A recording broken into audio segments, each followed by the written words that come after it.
மருத்துவ படிப்பு இடங்களை அகில இந்திய தொகுப்புக்கு சர்வர் செய்ய வேண்டாம் என்பதை வலியுறுத்தி முதலமைச்சர் விஜய்க்கு எதிர்க்கட்சித் தலைவர் உதயநிதி ஸ்டாலின் கடிதம் எழுதியுள்ளார். கூடுதல் விவரங்களை செய்தியாளர் மாணிக்கம் வழங்கிட கேட்கலாம். மாணிக்கம் விவரங்கள்.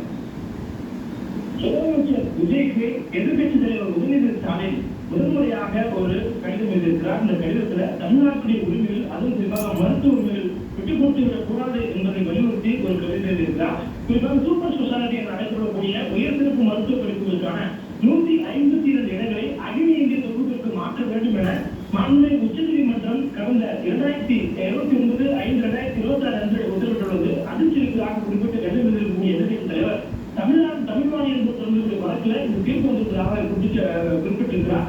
அது குறிப்பாக தமிழ்நாட்டில் 2025ஆம் ஆண்டு நீட் தேர்வு அடிப்படையில் 430 சூப்பர் ஸ்பெஷாலிட்டி மருத்துவர்களுக்கு நடைபெறும் கலந்தாய்வு 210 இடங்களுக்கு இருப்பதாகவும், அதுல பணியிருக்கக்கூடியவர்களுக்கு 210 இடங்கள் இருக்கக்கூடிய சூழலில் அந்த ஒதுக்கீடு செய்யப்படுவதாகவும், அதில் 62 இடங்கள் மட்டுமே கலந்தாய்வு நடத்தப்பட்டு 2வது கட்ட கலந்தாய்வு முற்றிலும் 152 இடங்கள் காலியாக இருந்ததாகவும் குறிப்பிடப்பட்டிருக்கிறது.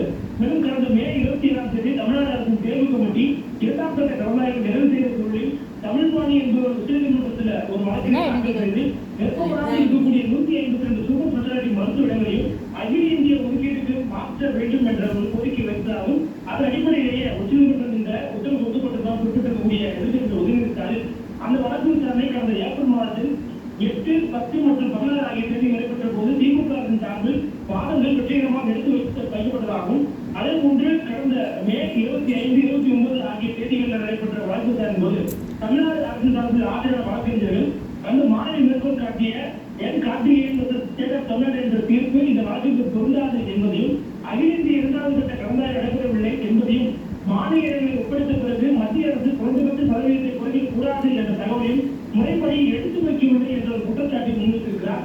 மேலும் அது மட்டுமின்றி மத்திய அரசின் சார்பாக ஆஜரான வழக்கறிஞர்கள் குறைந்தபட்ச சதவீதத்தை குறைப்பதற்கு குறித்து முடிவு பின்னர் எடுக்கப்படும் எனவும் தெரிவித்திருப்பதாக குறிப்பிட்டிருக்கிற எதிர்க்கட்சித் தலைவர், ஆல் இந்தியா மெரிட் மூலம் நிறுத்தப்பட்டால் அது தமிழ்நாட்டில் அரசு மருத்துவர்களுக்கு பெரும் பாதிப்பை ஏற்படுத்தும் என்று குறிப்பிட்டிருக்கிறார்.